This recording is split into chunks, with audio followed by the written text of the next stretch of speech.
के फाउंडर सुशील केडिया आप जुड़ गए हैं हमारे साथ। आइए उनसे जानते हैं आज उनके पिटारे में कौन कौन से रॉकेट कॉल्स हैं। सुशील, गुड मॉर्निंग। Good morning. मैं शुरुआत एक कॉल के साथ करूंगा जो आपने दी थी, उसको रिविजिट करूंगा।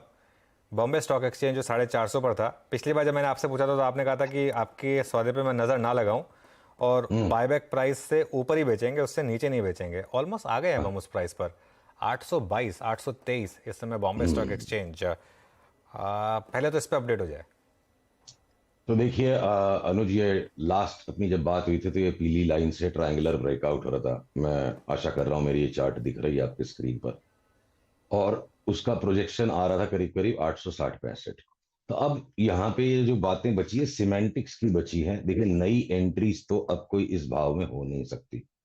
तो जिन्हें नया लेना हो उनको पुल बैक्स का वेट करना पड़ेगा। अब दो तीन तरह के अलग अलग पार्टिसिपेंट्स मार्केट में अलग काम कर सकते हैं। जिनको रोज कमाना खाना है, जिनको रोज एफआईआई के नंबर्स देखने हैं, रोज सट्टा करना है, तो उनके लिए तो बॉम्बे स्टॉक एक्सचेंज ओवरबॉट हो रहा है। ठीक है। और जिनको बिजनेस की समझ है, जिनको लार्जर अंडरलाइंग ट्रेंड की समझ है, जिस तरह से इनका डेरिवेटिव्स बिजनेस टेक ऑफ कर रहा है, जिस तरह से अभी भी एनएससी और बीएससी के बीच में वैल्यूएशन में एक्सट्रीम डिफरेंशियल है, और जितनी बड़ी इस चार्ट में अभी भी अगले 6-8 महीने के अंतराल में जगह है, तो पहले तो मैं ये प्रायर ऑल टाइम हाई 1037 टूटने के बाद 1200 तक की बात करूंगा। और हो सकता है 1200 आने के बाद हमारा कॉल 2100 भी हो जाएगा तो बड़ी बात नहीं है। तो वो हो गई लॉन्ग टर्म की बात। पर वो 2100 के लिए अभी चढ़ के लेने का नहीं है, बहुत ज्यादा ओवरबॉट हो गया अब काउंटर। अब यहाँ से इसमें जो भी अब ट्रेडिंग के हिचकोले जिन्हें लेने हैं लेंगे। हमने अपने निवेशकों को जो सलाह दी हुई है कि अगर हमें यहां से भी 400 रुपया कमाना है तो हमें 50, 60, 70 रुपए की बर्दाश्त रखनी होगी। जिनके पास वो बर्दाश्त नहीं है उनको यहाँ पे अब कोई भी अपनी ट्रेलिंग स्टॉप लॉस लाइन बनानी चाहिए। तो अलग अलग लोगों के लिए अलग अलग खेल है। पर मुझे बीएसई में अभी भी अगले 6 महीने के अंतराल में बेतहाशा तेजी लगती है। और ये पुलबैक्स में बाई ही होगा। यहां से बेच के कोई टॉप बन जा रहा है स्टॉक में, ऐसे कोई भी लक्षण नहीं है। ओके, बहुत अच्छी बात है। तो ये हो गई बात बीएससी की। आज का फ्रेश रॉकेट आइडिया क्या होगा फिर सुशील?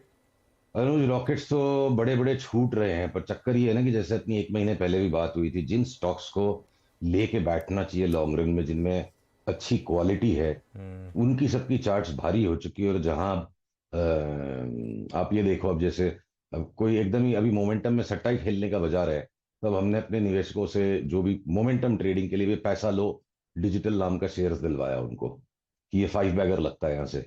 ये लॉन्ग टर्म बॉटमिंग आउट होके स्टॉक निकल रहा है। गुजरात की ये कंपनी है।